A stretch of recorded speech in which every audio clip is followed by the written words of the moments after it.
Ça t'est peut-être déjà arrivé. Tu es chez toi. Tu fais quelque chose de complètement banal. Tu cuisines. Tu conduis. Tu regardes la télévision. Tu travailles. Et soudain, sans aucune raison apparente, tu penses à quelqu'un. Pas quelqu'un à qui tu pensais déjà. Pas quelqu'un que tu avais prévu d'appeler. Simplement, cette personne apparaît dans ton esprit. Son visage. Son prénom. Un souvenir. Parfois même une phrase qu'elle t'a dite il y a longtemps. Et tu ne sais pas pourquoi. Tu continues ta journée. Tu n'y accordes pas vraiment d'importance.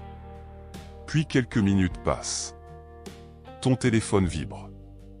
Tu regardes l'écran. C'est cette personne. Elle t'appelle. Elle t'envoie un message. Ou elle vient simplement de publier quelque chose que tu vois apparaître devant toi. Et là, tu t'arrêtes. Parce que tu repenses à ces quelques minutes auparavant. Tu étais justement en train de penser à elle. Et maintenant, elle est là. Alors forcément, une question apparaît. Comment est-ce possible? Est-ce simplement une coïncidence?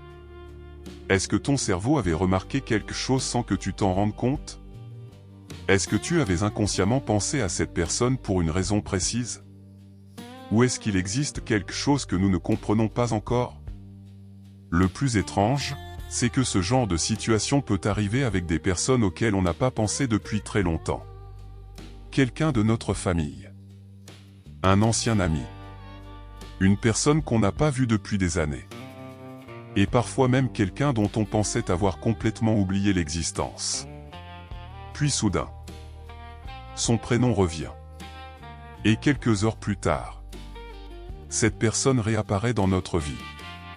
Évidemment, quand cela arrive, on a tendance à se souvenir de la coïncidence.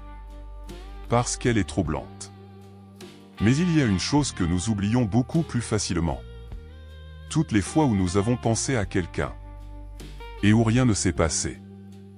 Et c'est justement là que les choses deviennent intéressantes. Parce que notre cerveau ne remarque pas toutes les coïncidences de la même manière. Il sélectionne. Il retient certaines choses. Il en oublie d'autres. Et cette façon de fonctionner peut nous donner l'impression que certaines coïncidences sont beaucoup plus extraordinaires qu'elles ne le sont réellement. Mais malgré tout, il reste cette sensation. Ce moment précis où tu regardes ton téléphone et où tu te dis « C'est quand même bizarre ».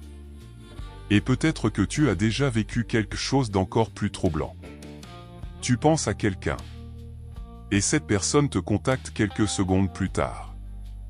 Là, difficile de ne pas se poser la question.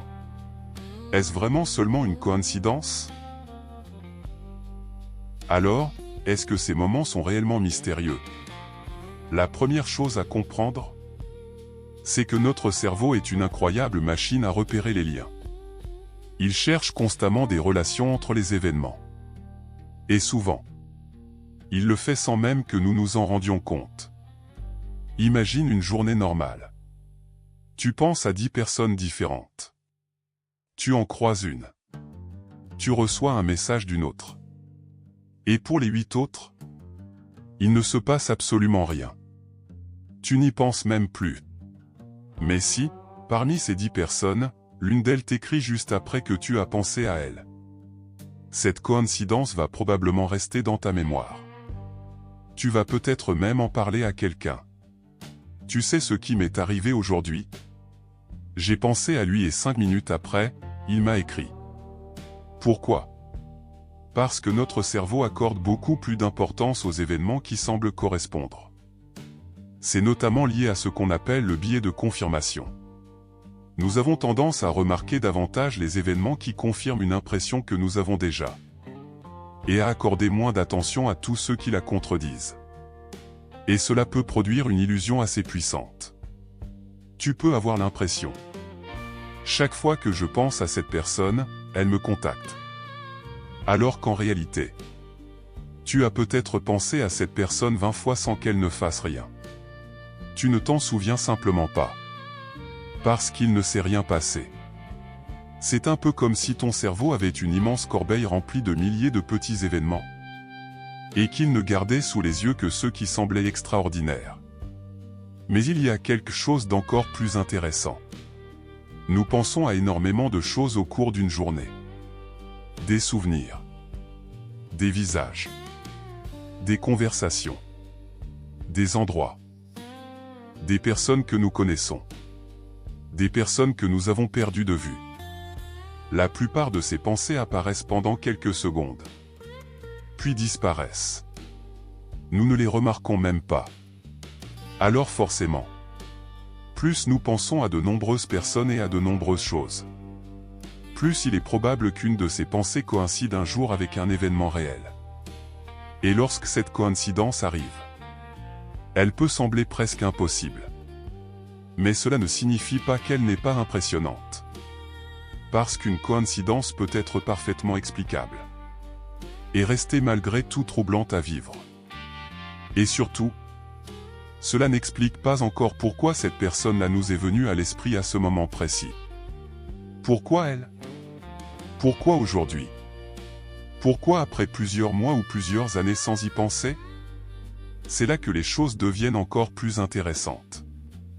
Parce que parfois, nous pensons avoir pensé à quelqu'un sans aucune raison. Mais notre cerveau, lui, avait peut-être déjà une raison. C'est peut-être là que l'explication devient la plus intéressante. Parce que lorsque tu dis « Je pensais à cette personne sans aucune raison », il est possible que ce ne soit pas totalement vrai. Pas parce que tu avais consciemment décidé d'y penser, mais parce que ton cerveau avait peut-être déjà fait une association, sans te prévenir. Imagine que, dans la journée, tu passes devant une rue qui ressemble à celle où tu vivais autrefois. Tu ne t'arrêtes pas. Tu ne réfléchis même pas à cette rue. Mais quelque chose dans ton environnement vient de réveiller une association. Une odeur. Une chanson. Une voix. Une date. Une photo aperçue rapidement. Une façon de parler. Même une émotion. Et cette association peut faire remonter le souvenir d'une personne. Tu n'as pas forcément conscience de la première étape. Tu as seulement conscience du résultat. Le visage de cette personne vient d'apparaître dans ta tête.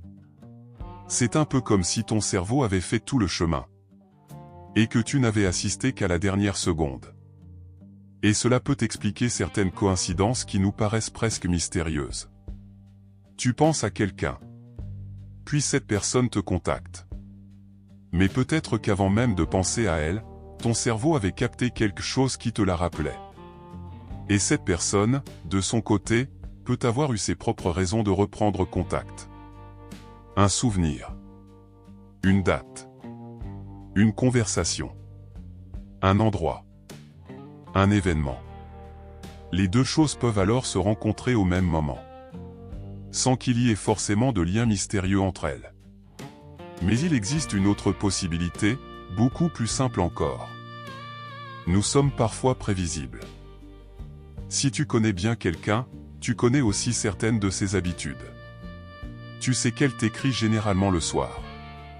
Tu sais qu'elle pense à toi à certaines périodes. Tu sais qu'un événement particulier pourrait lui donner envie de te contacter. Même si tu n'en as pas conscience sur le moment, ton cerveau peut avoir intégré toutes ces informations. Et lorsque cette personne revient effectivement vers toi, tu peux avoir l'impression de l'avoir senti, alors que ton cerveau avait peut-être simplement fait une prédiction.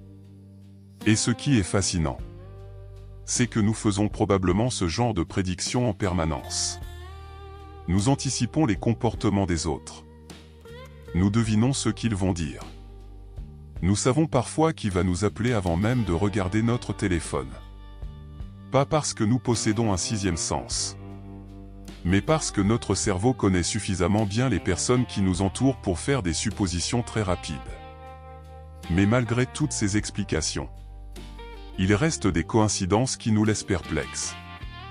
Des moments où l'explication semble moins évidente. Tu penses à quelqu'un que tu n'as pas vu depuis 10 ans. Et cette personne t'appelle le soir même. Tu prononces le prénom de quelqu'un. Et tu reçois immédiatement un message de cette personne. Tu rêves de quelqu'un. Et tu apprends quelque chose le concernant le lendemain. À ce moment-là, on peut comprendre pourquoi certaines personnes commencent à se demander s'il n'existe pas quelque chose de plus. Une intuition? Une connexion? Un hasard extraordinairement bien placé? La vérité, c'est que nous devons faire attention à ne pas transformer une sensation en preuve. Mais cela ne veut pas dire qu'il faut arrêter de s'émerveiller devant ces moments. Parce que parfois, une coïncidence reste une coïncidence. Mais certaines coïncidences sont tellement précises qu'elles nous obligent au moins à nous poser la question.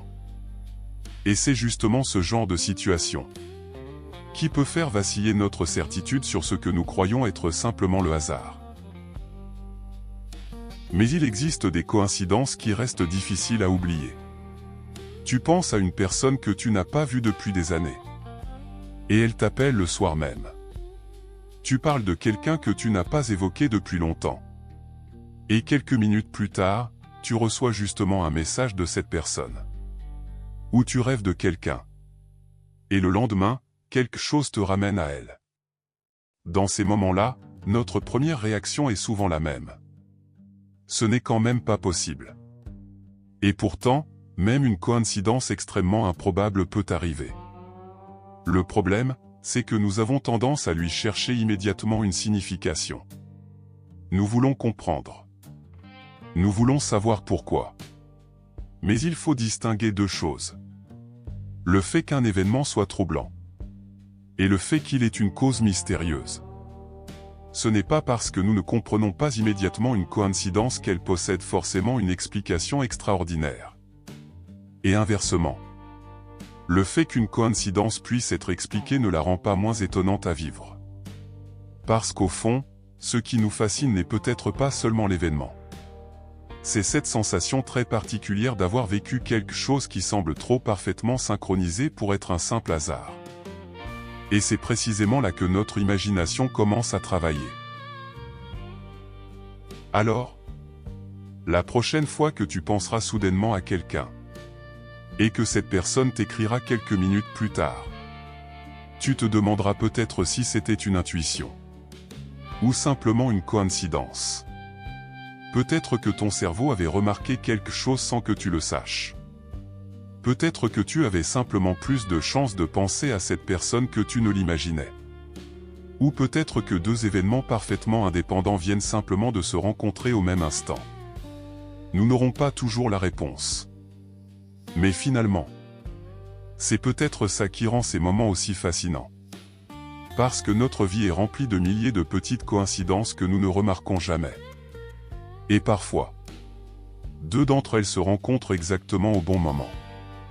Alors la prochaine fois que quelqu'un te traversera l'esprit sans aucune raison, et que ton téléphone sonnera juste après, ne cherche peut-être pas immédiatement une explication. Observe simplement ce moment. Et demande-toi, est-ce vraiment une coïncidence, ou est-ce simplement mon cerveau qui vient de remarquer quelque chose que je n'avais pas vu ?